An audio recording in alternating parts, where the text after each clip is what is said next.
Hello mga Mars! Umulan ba kagabi mga Mars at bakit basa itong dadaanan ko? Malamang ay nasarap na naman ako ng tulog hindi ko na malaya na umulan. Eto nga mga Mars at papasok na ako. Kaya naglalakad ako. At dahil gabi na nga ako natutulog mga Mars, pag nakatulog ako ay diretso umaga na. Kaya siguro hindi ko na malaya na umulan. Nakakatamad nga ding bumangon sa umaga, buti na lang ay Friday na ngayon. At natapos na nga ang mahabang araw. Eto na ako sa gate nila nanay pero umuwi muna ako niyan mga Mars kasi nga dadaan kami ng simbahan ngayon. Bali nagbabas ako ng gamit na dadalin. Kadalasan mga Mars ay hindi na kami nakakaabot ng misa. Kasi nga 5 PM yung start ng misa, yun pa lang yung out ko. Iniintay pa nila akong makauwi. Kaya ayun, dumadaan at nagdadasal na lang kami mga Mars. Buti nga ay open pa naman yung simbahan kahit medyo gabi na kami nakakapunta. Pagkatapos namin dumaan sa simbahan para magdasal, ay dumiretso na kami dito sa OC mga Mars. Bali mamimili kami ng konting paninda. Bali konti lang naman yung bibilin ko mga Mars kasi nga araw-araw namimili naman ako bago umuwi. Yung mga pailan-ilan lang na kulang sa tindahan yung mga bibilin ko dito ngayon. Nakakapanghinayang din kasi mga Mars na umahon na kami tapos uuwi kami na walang dalang paninda.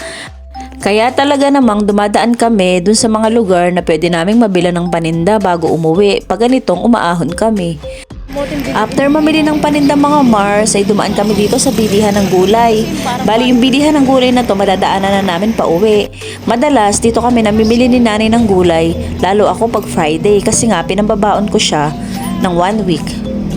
Bukod kasi sa napakaraming tindang gulay ay medyo mura din dito mga Mars kaya dito talaga kami namimili ni nanay. Pagkatapos nga namin mamili ng mga gulay ay dumiretso uwi na din kami mga Mars. Pagdating ng bahay ay nagluto ng lumpia si nanay. Bali ito na lang daw yung magiging dinner nila. Yan yung lumpiang binalot niya kahapon. Ito na nga lang daw yung kakainin nila ngayong gabi kasi pwede naman tong ulamin. Siguradong namimiss na to ng kapatid kong si Bilog. Kasi nga nung nandito siya, madalas kami nagluluto ng ganito. Bali ngayon nga mga Mars ay hindi ako kumain ng lumpia kasi nga medyo nagbabawas ako sa mga oily foods. Kasi nga kailangan ko na namang magpa-check up sa mga susunod na araw. Naamoy na nga ni tata yung niluluto namin. Kaya eto at nagpunta na rin siya dito sa kusina. Bali mauuna na daw siyang tumikim mga Mars. After magluto at after nilang kumain mga Mars ay nag-chill-chill na kami dito sa sala nila. Nanood muna kami ng TV at maya-maya ay uuwi na rin ako sa amin. O siya, hanggang dito na lang. Salamat sa panonood mga Mars. Bye-bye!